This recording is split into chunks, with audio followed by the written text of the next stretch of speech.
Mm, mm, mm, mm, mm, mm, mm. Yeah. Tekken fans, you know what time it is. This is part four, baby. Part four. Yeah.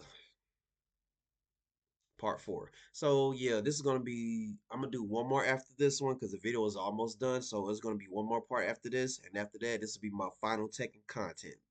So I'm telling you, I'm telling you, I'm telling you, I'm telling you, you gonna like this. And if you have never really been a fan of Tekken, or if you this is your first time like knowing about the characters, this is the perfect video for you. You know, in my other previous parts that I've done, this is perfect for you. I'm just gonna say this. I love Tekken, bro. I love Tekken. Without further ado, let's get on back into this video. You feel me? Let's get it. Let's get it. Let's get it from where we left off. Leaves, the temple gets bombarded by jack robots belonging to the G Corporation. The Tekken company 5. has betrayed This Kazuya is and is one of now my looking to favorites too. dispose of Tekken him 5. as well as Heihachi. Yep. Tekken 5, 2, and 3, in my opinion, are the best three when it came to intros. Temporary team up, let's fucking go! The opening to Tekken 5 is one of the greatest that's ever existed. Just Yeah, Kaz it definitely and Heihachi is. kicking all kinds of robot ass as the most badass tag team ever. Yeah. For a while, anyway. Dick move, Kazuya. Dude makes his getaway as the jacks pile on.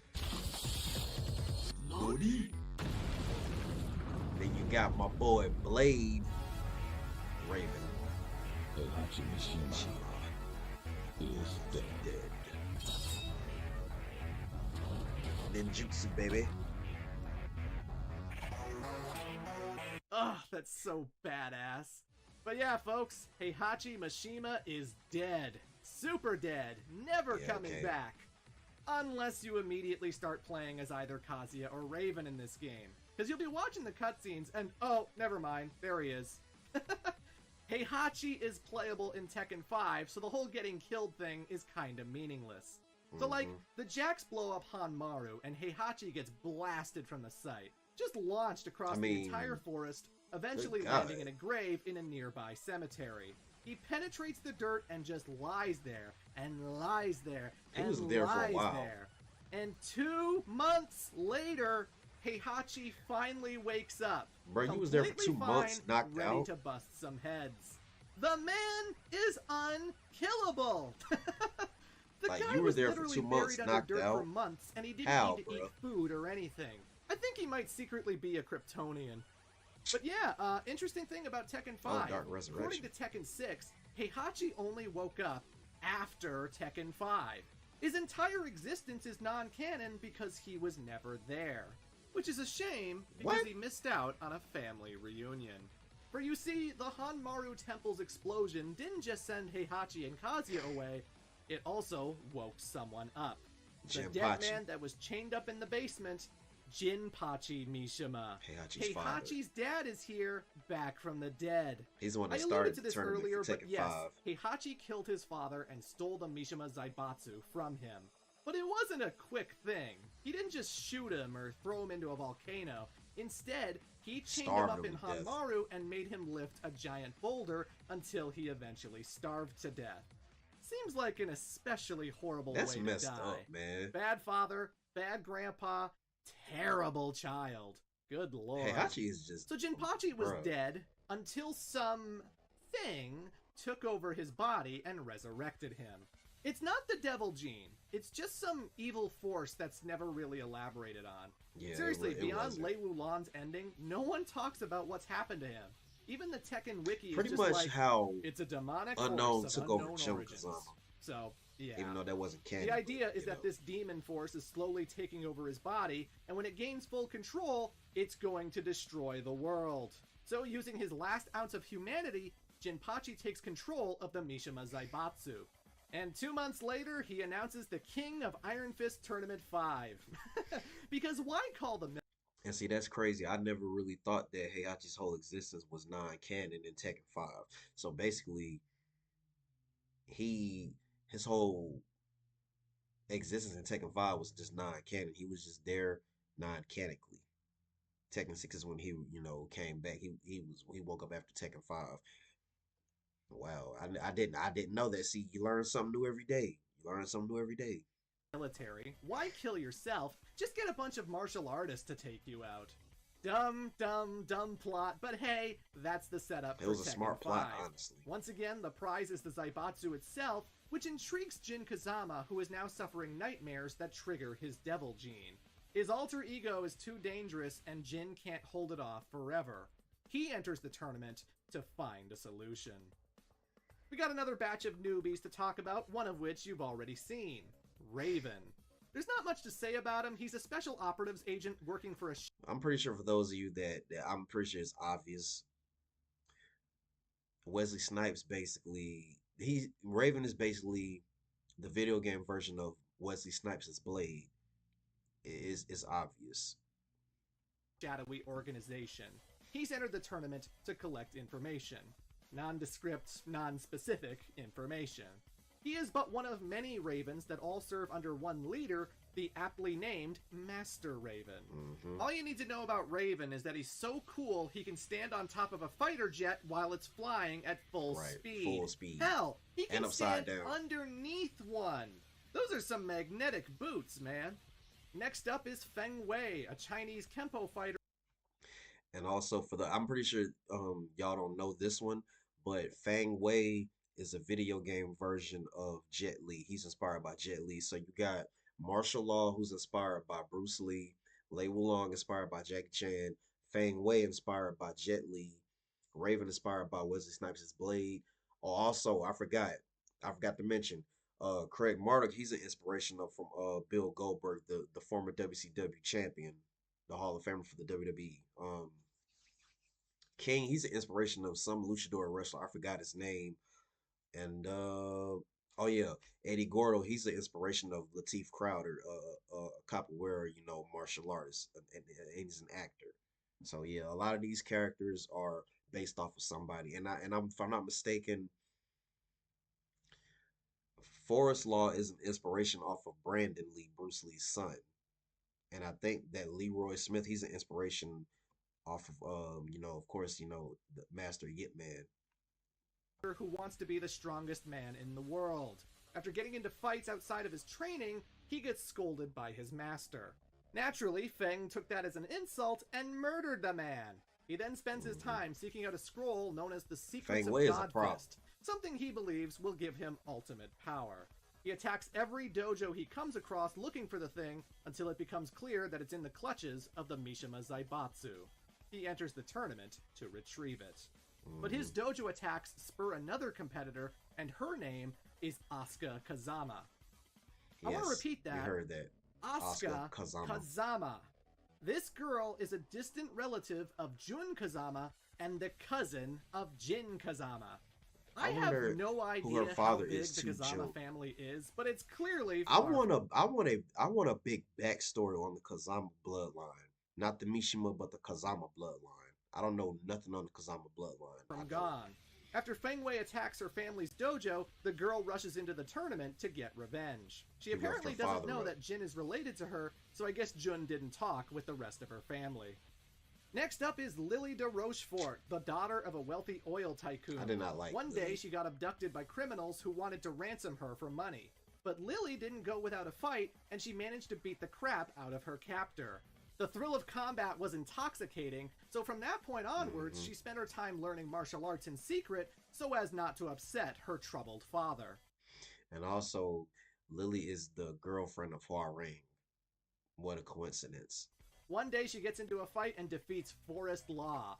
That's what I'm saying. Like, how y'all let her beat Forrest Law? Come on now, Lily. Y'all let Lily beat Forrest Law? Be real. Seriously, be real. Y'all let her beat Forrest Law? Okay. And that's when he hands her the invitation to the King of Iron Fist Tournament 5. Like, seriously, y'all She made figured Forrest what Law would be into better a for her joke. daddy than to obtain the Mishima Zaibatsu. Like, y'all made him into You a remember joke. Roger the boxing kangaroo? Well, it turns out that he found a wife and the two had a baby. Roger Jr. Roger Jr. And everything was going hunky-dory until strangers came and kidnapped the guy. So Roger Jr., inside the pouch of his mother, enters the tournament to save his father. But let's be honest, his mom is doing all the legwork. I guess she was genetically altered by Dr. Bosconovich too? And also, isn't it kind of dangerous to keep your child on your person when you get into fist fights with some of the deadliest warriors known to man? Your child could get fucking killed out there. Yeah, bad literally. Kangaroo. Bad. Xiao Yu managed to find out the Mishima history after Iron Fist 4, and she feels really sad that Heihachi died.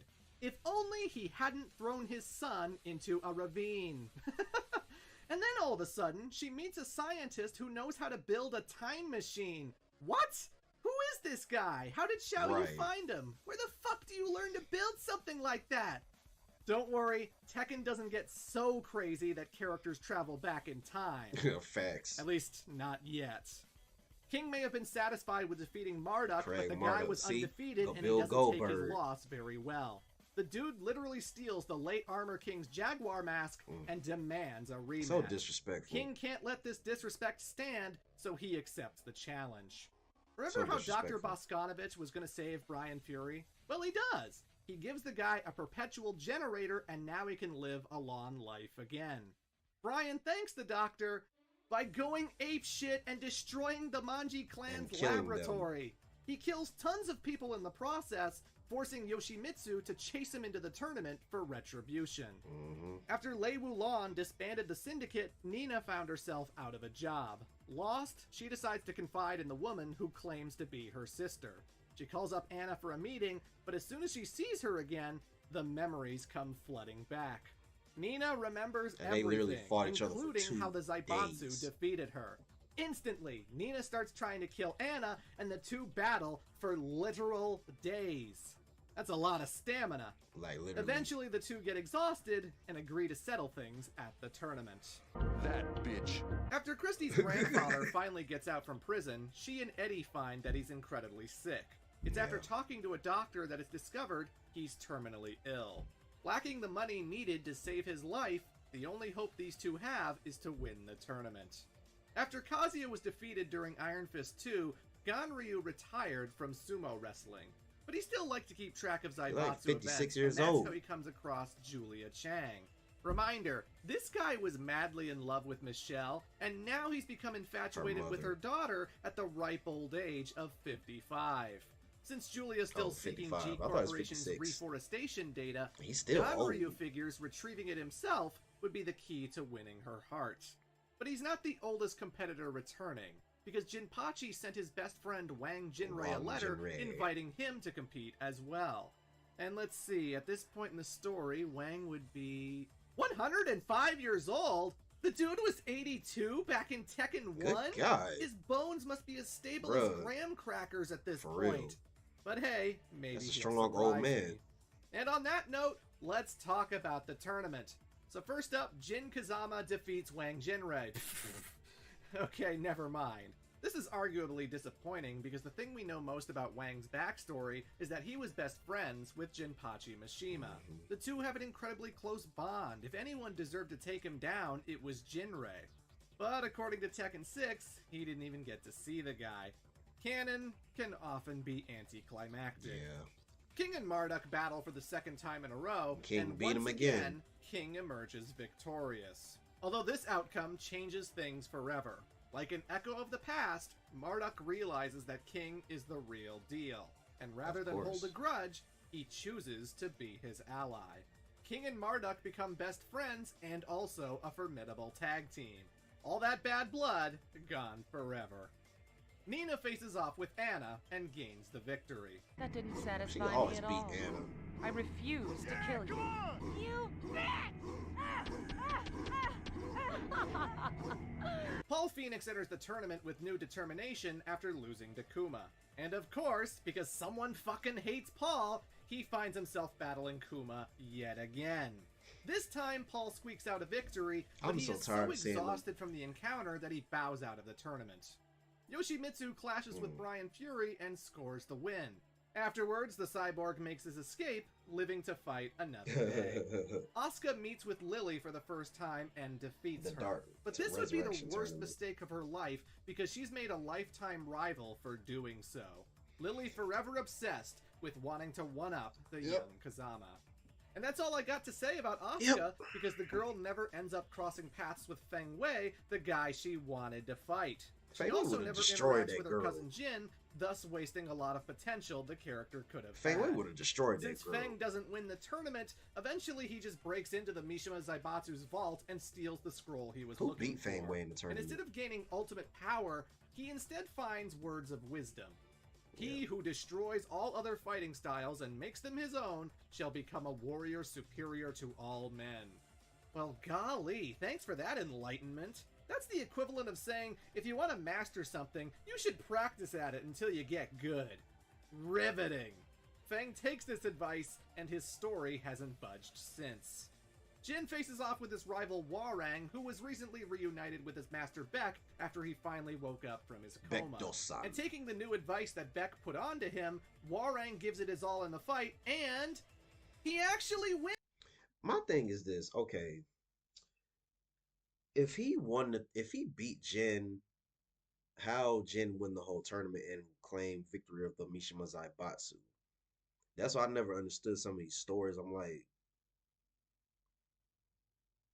that's like the Tekken 4 Kazuya apparently lost to Heihachi. But his when he had turned into the devil, that was canon. That's why I'm like, I don't get it. Like some of these stories are a little backwards, but everything else is still accurate. Some of these, some of these stories tweaked a little bit, but wins. Yes, he defeats the badass hero of the last two games, putting him down and knocking him out. Holy shit! This is what I like to see. The Mishimas aren't so invincible. But while he lies unconscious, something else wakes up. Devil Jin. The devil form rises up, catching Hwoarang off guard, and just brutalizes the guy. Fucks him up good, to the point that he has to be sent to the hospital in critical condition. The judges have no reason to deny it, so Jin ultimately wins the fight and thus advances to the finals. Devil Jin is an actual character in the games. He is a separate fighter from Jin who uses the Mishima combat style that was in Tekken 3 and Tekken Tag. Because a lot of people didn't like that Jin fought so differently in Tekken 4. Also, it fills the quota that every fighting game ever has to meet, where the hero of the story has some dark alter ego that is actually playable. Revenant Liu Kang, Evil Ryu, it's just a thing, I don't know what to tell ya. Ganryu doesn't win the tournament, but he does sneak into the Mishima Zaibatsu labs and actually finds Julia's reforestation data. He meets with her to deliver the goods. Dude, you just had to put the data disk on your sweaty, smelly dick, didn't you? Good God. I can't thank you enough. With this, I'll be able to bring back the forest. No, それはそれとして、実はでごわすな。好きになってしまったでごわす。How you go from the mom to the daughter and you get rejected by both? Oh, How? Ganryu. He did a great thing for the wrong reason. Don't think she'll be interested anytime soon. Yeah. However, this is a great day for Julia because getting that research back Julia, she allows around her to Jen's actually age, grow a like, little bro, seedling, you a creep. thus making it possible to reforest her land. The thing she's always wanted, now back She's on like, track. what, 20 years old, 21? In another laboratory, one abandoned by Dr. Boskanovich, Roger Jr. goes looking for any kind of trace of his dad. Oh. And well...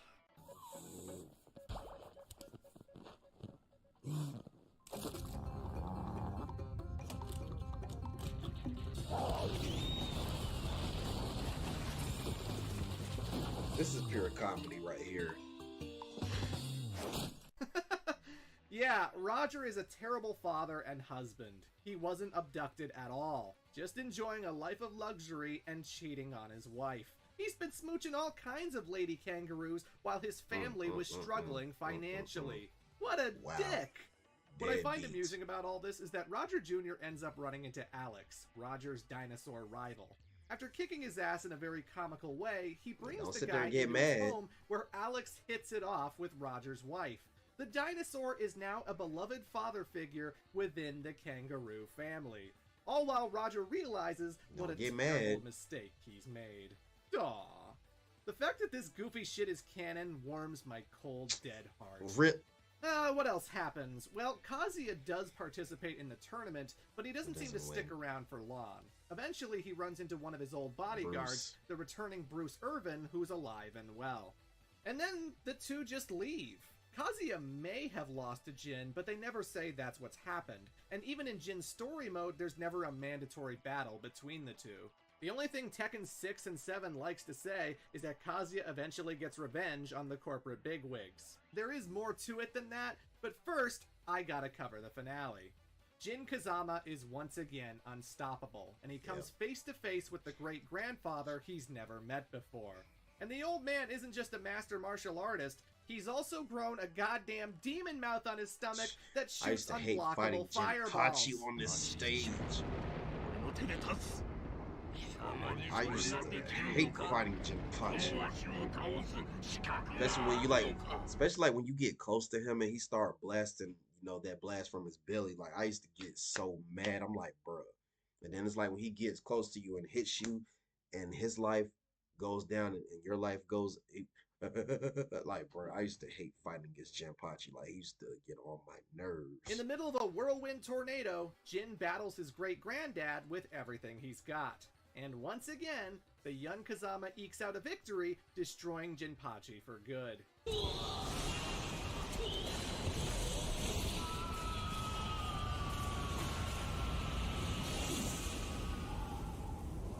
But this presents an interesting ending to Tekken 5. Instead of running off as Devil Jin, he stays put and inherits the Mishima Zaibatsu.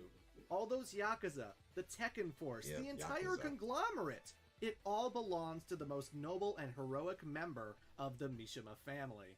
And it makes you wonder, now that Jin has all of this power, what's he gonna do with it?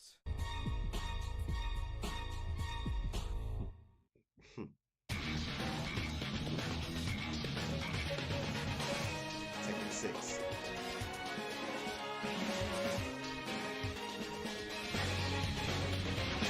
So the story begins with Jin Kazama starting World War III. Yes, literally. He literally started a war. I'm serious. But it's a reason why he started this war. Is a reason why he started the war. So at first I was like, y'all got Jin Kazama an antagonist. The protagonist, y'all got him as an antagonist. And the actual antagonist, he's the protagonist. It was confusing, but you know what? When you play Tekken 6, for those that know, it was for a reason why he had plunged the world into World War III. It was messed up what he did because a lot of people died. A lot of people. That's what brings in one of the new characters who hates Jin Kazama, Miguel. Miguel's sister was killed within the battle. So, yeah. But then Jin explains why he did what he did. So first thing that Jin does when he gains control is start claiming oil refineries, space stations, anything that can give the Zaibatsu power. He expands the military. I ain't gonna lie. Heihachi was bad when he ran it.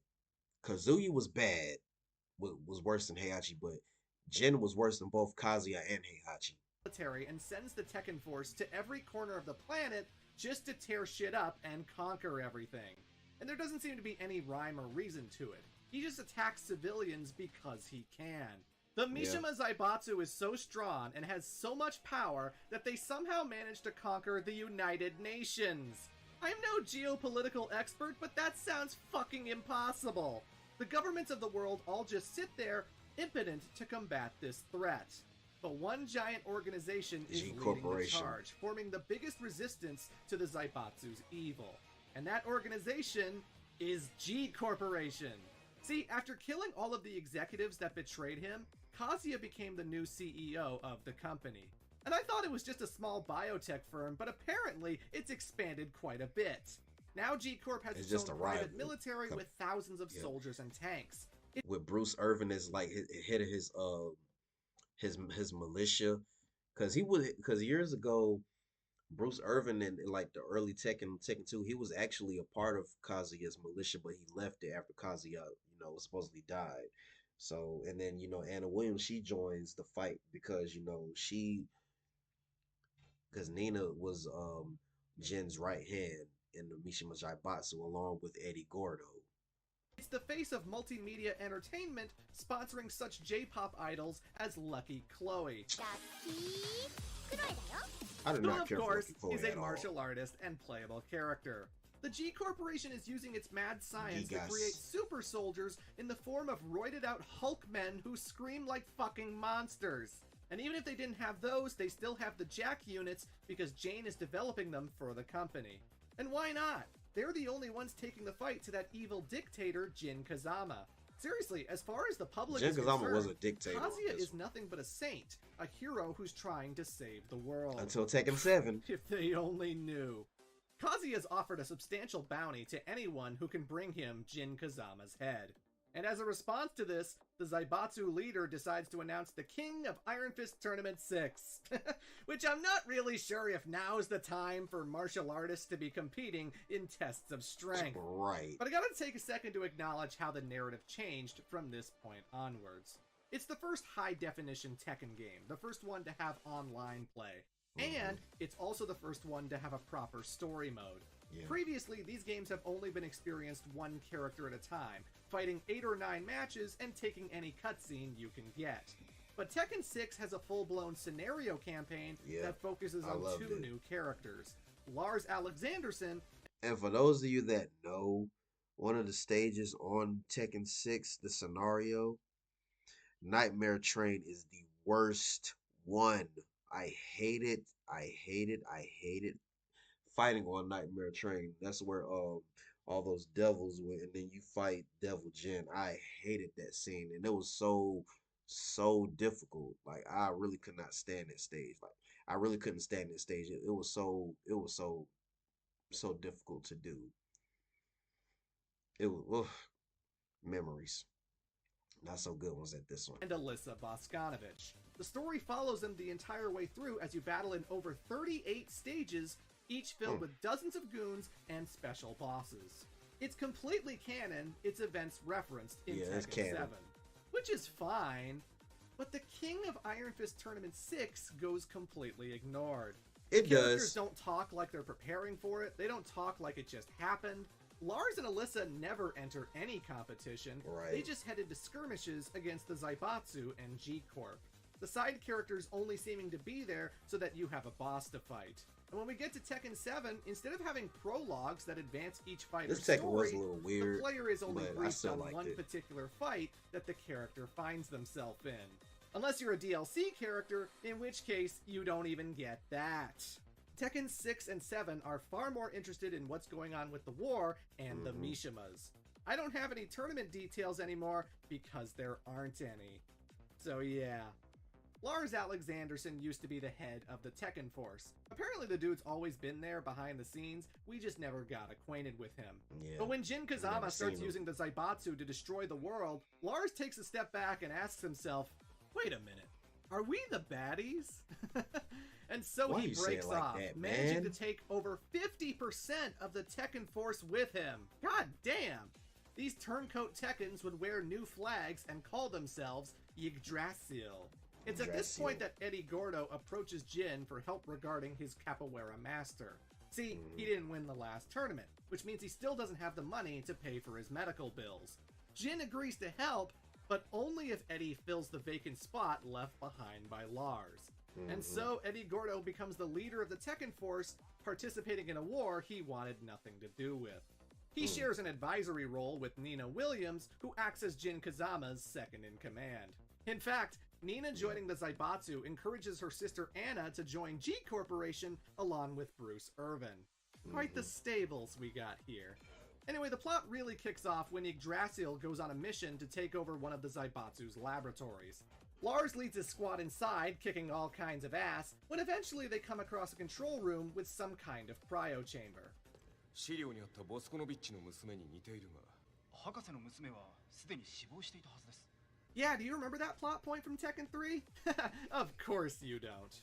During this invasion, Yggdrasil gets surprised when G Corporation also shows up, flooding the place with jack robots.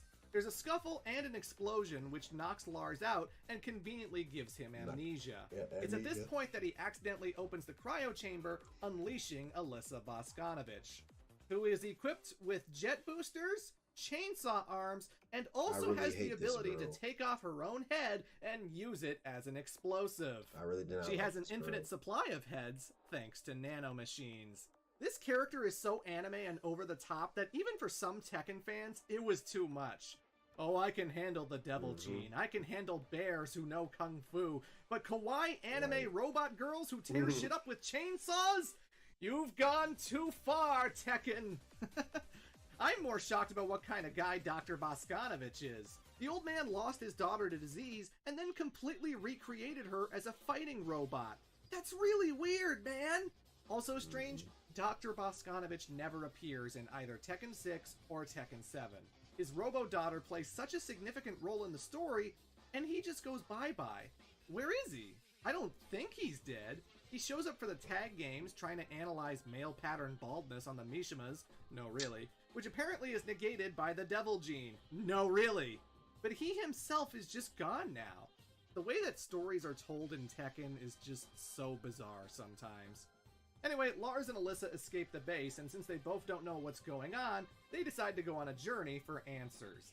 One which has them fighting street thugs, the Tekken Force, robots, bear cubs, kangaroos, a marching parade, sumo wrestlers, and even goddamn demons. There's so little narrative structure to the campaign that I have no idea why they're in the places that they are.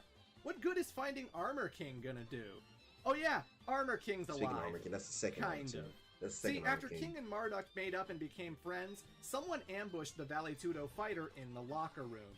And he looks exactly like Armor King. But later, King is reminiscing about his old master when he makes a shocking discovery.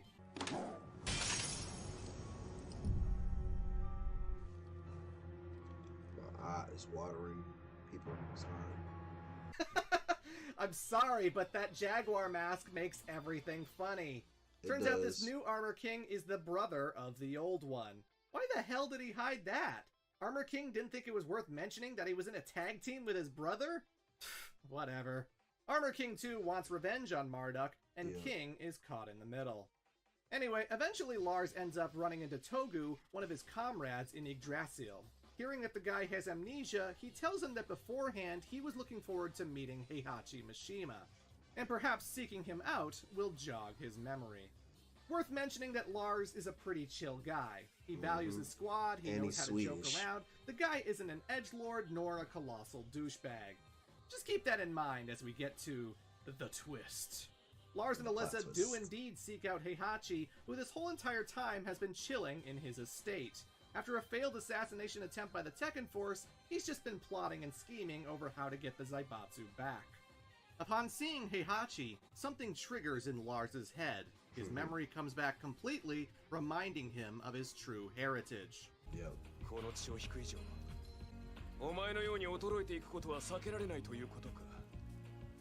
何？お前が北欧で指揮した作戦を覚えているか？まさかお前が？ Yes, Lars is actually a Mishima, a bastard child from one of Heihachi's youthful indiscretions. Because you can't have the hero of the story be anything but. With his memory returned, Lars aims to kill the man who abandoned his mother.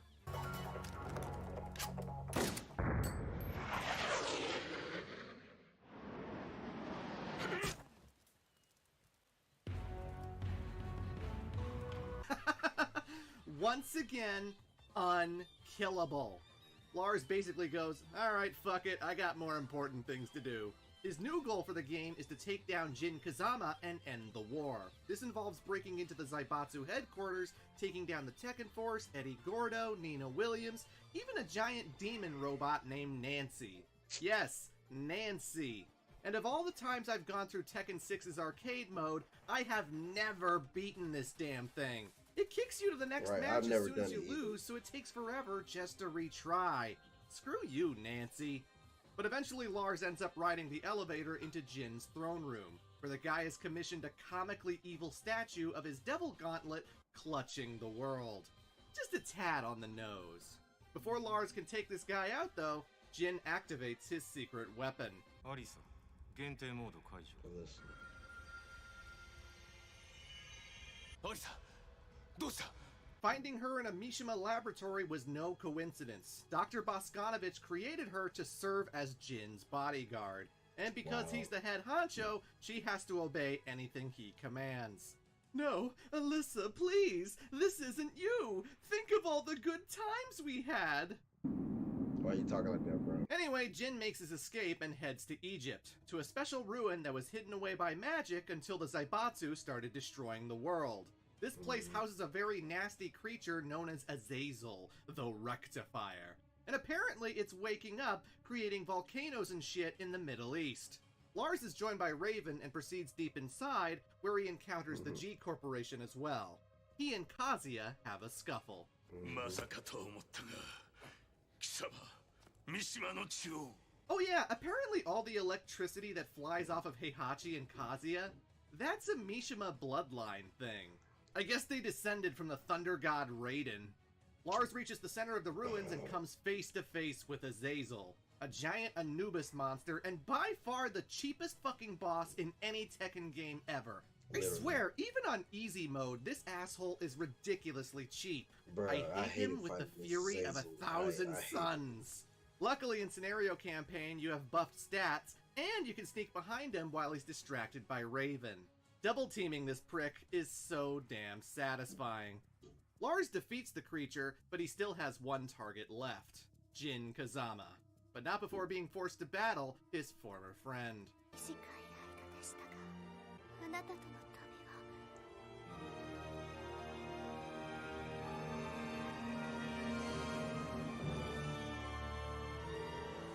やはりその程度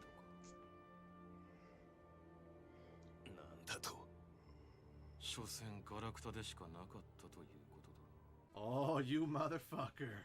The final battle. Lars, Jin, and a squadron of Tekken Force goons who love to snipe me from far away. Yay. But eventually Lars pulls off the victory. And it's now, at the end, where we finally get an explanation as to why Jin did all this. So remember the nightmares he was having in Tekken 5? He was being communicated to by Azazel the Rectifier, and the beast tells Jin that the devil gene is his creation, that Azazel is the source. And when human misery gets so strong all over the world, it's going to return and destroy everyone. Only someone with the devil gene can stop him. But what if Azazel returns long after Jin and Kazuya are dead? Who will save the world then? So using the power of the Zaibatsu, Jin single-handedly attacks everything and everyone just so Azazel would wake up earlier. And sure enough, Lars did not actually defeat the beast. It comes out of the temple to bring about Armageddon. But Jin rushes towards it, punches a hole through its chest, and falls with it into a ravine. The creature killed for good. It's not for me to judge if he was right or wrong. Maybe you're such a saint. You think you can. Oh, fuck off, lady. Yes, Jin technically saved the world, but he killed so many innocent people to get us there. The world will never be the same. I remember a lot of people were put off by the decision to turn Jin heel, and it's completely changed the character. Now he's an edgy sad boy who just wants to die, to get his comeuppance for all the evil that he's done. Tekken and its morality, they just didn't want everything to be so cut and dry. Lars leaves Alyssa with Li Chaolan to be restored to normal, and Raven ends up finding Jin after everything's all said and done. And with that, we only have one more game to talk about.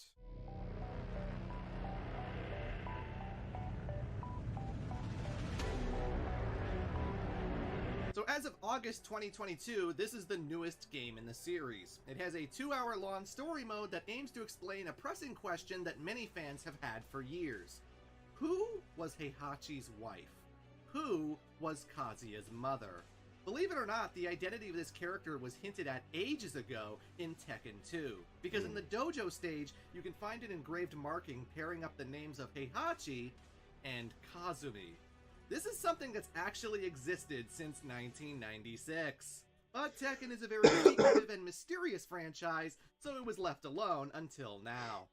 Not much has changed since the end of Tekken 6. Kazumi. Azazel may be dead, but the war Kazumi. between the Mishima Zaibatsu and G Corporation is still raging strong. Yep. With Jin missing in the Middle East, the Zaibatsu is running aimless. This forces Heihachi to return from the shadows, storming in to take his company back. And Nina sends the entire Tekken force after the guy, dudes armed with machine guns and grenades and rocket launchers, and Heihachi still swats all of them away like the flies they are. Yep. Are you starting to understand why this man is one of my favorite video game characters ever? Heihachi beats Nina's ass, declaring the company his once again. And Nina, with nothing better to do, decides to serve under him. With the Zaibatsu back in his control, Heihachi announces the King of Iron Fist Tournament 7. The purpose of this competition is to draw out Kazuya and expose him for who he really is. You see, the King of Iron Fist Tournament 2 wasn't televised, so no one but Heihachi really saw his devil form. And the only time he ever transformed again is when he fled Hanmaru back in Tekken 5. No one knows what this guy is capable of, only that he's the hero who fought Jin Kazama. This tournament will be the perfect venue to show everyone that he is in fact the devil. And that's why the Zaibatsu can't possibly stop fighting this war, because they're the good guys, actually. Yeah, literally. It's quite the plan indeed. But while meditating inside of his dojo, Heihachi is visited by a special guest. Whoa, whoa, whoa, whoa, whoa, what the hell? That's Akuma! Akuma, if you're unfamiliar, is from Capcom's Street Fighter franchise. Ever since Super Street Fighter 2, this guy has been a special boss fight, one of the deadliest villains in the lore. He's a man who sacrificed his humanity to gain the ultimate power, the Satsui no Hado. His motivation is to find a truly worthy opponent, constantly egging Ryu, the series hero, into joining the dark side. That's all well and good, but what the hell's he doing here? I'm no stranger to the concept of guest characters, but they're not typically driving the plot. Like, when you're playing Mortal There's a Kombat reason why he 11, was there. it's not like RoboCop shows up out of nowhere. It's gonna be crazy why he's to save the there. day. You're gonna understand But exactly why Akuma is integral, there. because he is here to deliver vengeance on behalf of Kazumi Mishima. カズミ殿の願いに従いうぬと三島和也に死をもたら And this す is, mind y'all, this is canon, so mind you. 平八さんを殺してください。そして和也のことも。バカバカしい。その話が本当なら、なぜ今頃になって現れた？うぬらが力を持つまで待っておっただけのこと。 What? For context, Kazumi died on the exact same day that Kazuya was thrown off the cliff. That was like 40 years ago. Akuma was given a task to prevent two men from destroying the world, and he waited until after a fucking world war to start killing them.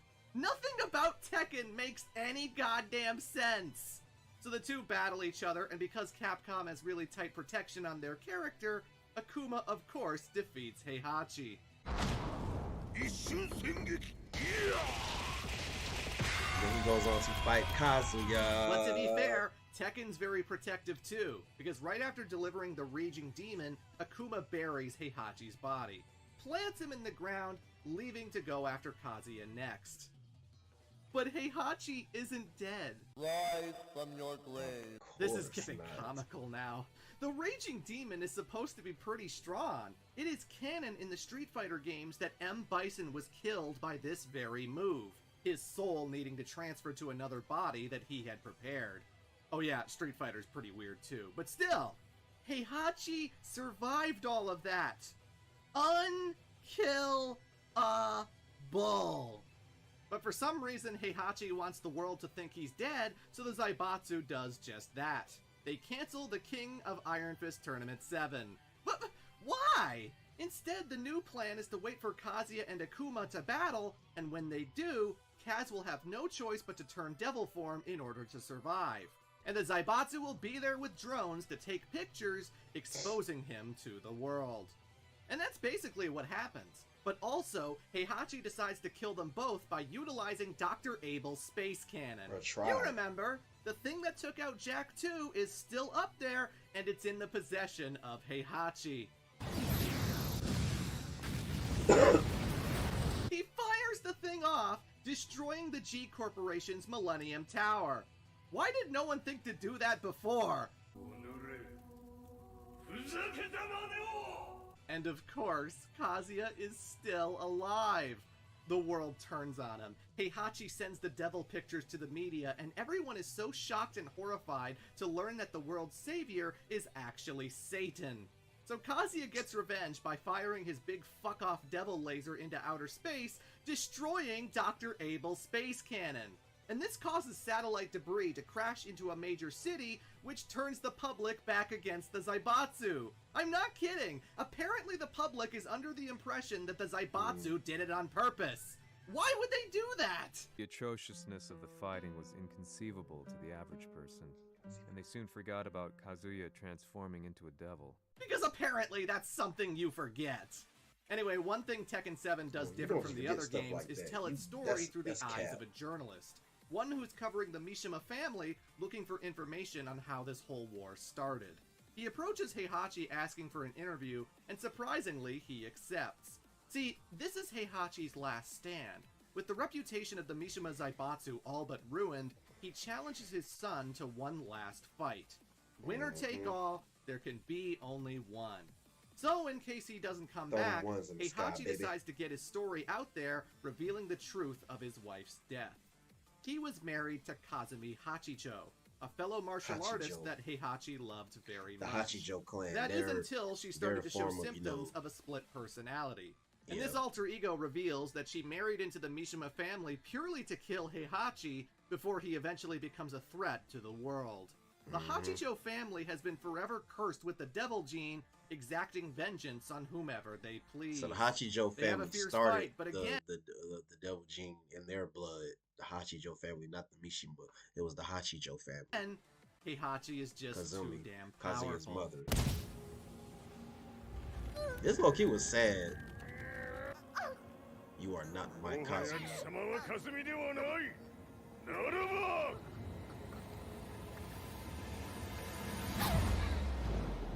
It was sad. Just brutal. Snaps his wife's neck despite how devastated it leaves him. I mean, he had no choice. We have a bit of a retcon here. Heihachi did not throw his son off the cliff to see if he was worthy of the Mishima name. He did it because he wanted to see if his son had the devil gene. Which is a little confusing. If he does survive, then why would you raise him knowing full well there's a split personality just waiting to kill ya? But if he dies, well, good one, dude. You just murdered your innocent son for no reason. Right. Oh, the twisted morality of Tekken. Trying to make us sympathize with the man who laughs maniacally and bombs buildings with laser cannons. Kazumi knew he was a monster, so I'm not sure she's actually a villain. But hey. Kazuya and Heihachi meet inside a volcano for their final showdown. And my recap can't possibly do it justice. It's got multiple phases, flashbacks to the past 20 years of Tekken games, Kaz fights in his devil form, Heihachi turns Super Saiyan. These guys just beat the living shit out of each other, Kaz even nuking his old man with lasers, that he somehow survives.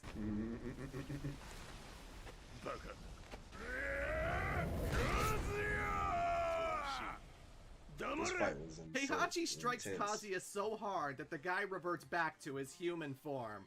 Keep in mind that Kaz still hasn't beaten his father since Tekken 1. He lost in Tekken 2, he lost in Tekken 4, his dad will not go down! That's cap. He still feels like the helpless... I still don't think he lost to him in Tekken 4, but that's... 5-year-old boy. This is his last chance. It's now or never. He put everything he had in that punch.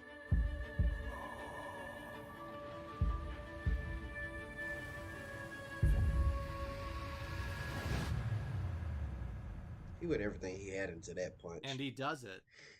Kazuya defeats Heihachi Mishima. And as these Tekken games tend to go, it ends on a cliff peering over the volcanic landscape.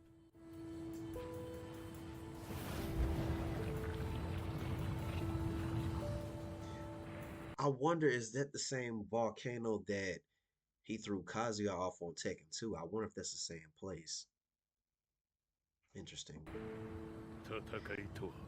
I actually want to see I want to see the actual fight between Heihachi and Kazuya from Tekken 2. ここにどちらが立っているか、それだけだ。After all of that, Heihachi Mishima is finally dead. God damn.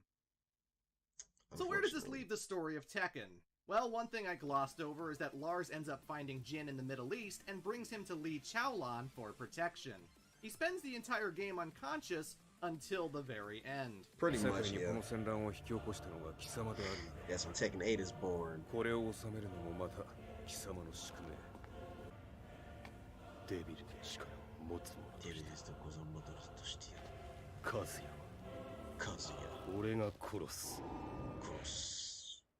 And that, ladies and gentlemen, is the insane lore of Tekken. So I'm not in the habit of doing series recap videos. My next project sure as hell won't be 2 hours long, nor will I avoid talking about the gameplay. But I can't talk strategy with Tekken because I have no grounds to do so. I'm no expert. Hell, my footage is probably the most basic combat you've ever seen. But that's kind of what I've been trying to say. I'm not good at playing it, but I've still gotten 20 years of entertainment value. The incredible music, the badass character designs, the ridiculousness that occurs is so damn fun. It doesn't matter that I'm playing by myself most of the time, because Tekken is an experience. Tekken is a way of life. And there's so much that I cut out of this video for brevity. I didn't mention the new character Eliza, a vampire lady who woke up from a deep sleep quicker than she was supposed to, so now she's a narcoleptic. Lily de Rochefort seems to think that Eliza is her sister. Why do you have a vampire sister? You know why Nina and Anna are dressed as a bride and widow in the character select screen? Why? Because Nina went on an assassination mission to kill a G Corporation guy on his wedding day. Thing is, this guy was getting married to Anna, who actually found love after Tekken 6. Nina killed her sister's fiance! I didn't know that. I am forever on Team Anna because Nina is just an awful person. My God. She really is, There's a lot of non-canon material for you guys to discover, and it has pretty good character stuff too. In Warang's Tekken 6 ending, he grabs an orb from Azazel's body, which has the power to grant people the devil gene. This is a long video. It actually does so in Ganryu's ending, which would be scary if not for the fact that he's too fat to fly. Because of course he is. But in Warang's ending, he actually rejects the orb and smashes it to pieces. See, Warang is a proud man. He knows that he beat Jin fair and square in Tekken 5, so the guy refuses to cheat, to stoop to Jin's level. He doesn't need that power, and Wang he's gonna Jinrei beat Devil died Jin the old-fashioned way. Which may very well be canon, we'll just have to wait and see. I love Kazuya's ending in Tekken 5 because it shows just how far the man has fallen. He loved Jinpachi when he was a kid. He has nothing but warm feelings for the guy. And yet, the prospect of power is just far more intoxicating, so he gladly kills his grandpa, smiling like the devil he is. There's a lot of great shit here. So I apologize if I missed out on talking about your favorite character. I'm also sorry if I got any details wrong. It's kinda hard to keep track of all this. Please be kind, please be kind. Excellent. If there's any wacky shit in the story that you think I glossed over, feel free to mention it in the comments section. Tekken 8 seems to be on the horizon, and I look forward to seeing just how crazy that it's going to be. So until then, let's get ready for the next battle. Alright, y'all. Alright. This is the longest video I've done, so if you see me dozing off a little bit, that's my bad, because this is a long video. And this is my final Tekken content until they make some more Tekken lore, anime lores. This is my final one, so I hope you guys enjoyed this content. I really appreciate you all. So, like I said, I did make a poll on my page, on my channel, and it's Mortal Kombat, Street Fighter, and Dead or Alive. So if you whatever you want to see, whatever content you want to see, just go on my channel and just go vote. That's all you have to do. That's it. So Renzo gang, that's it for my Tekken content. I will see you guys next time. This is a long video, so I hope you guys stuck with me. I love y'all. peace. You feel me?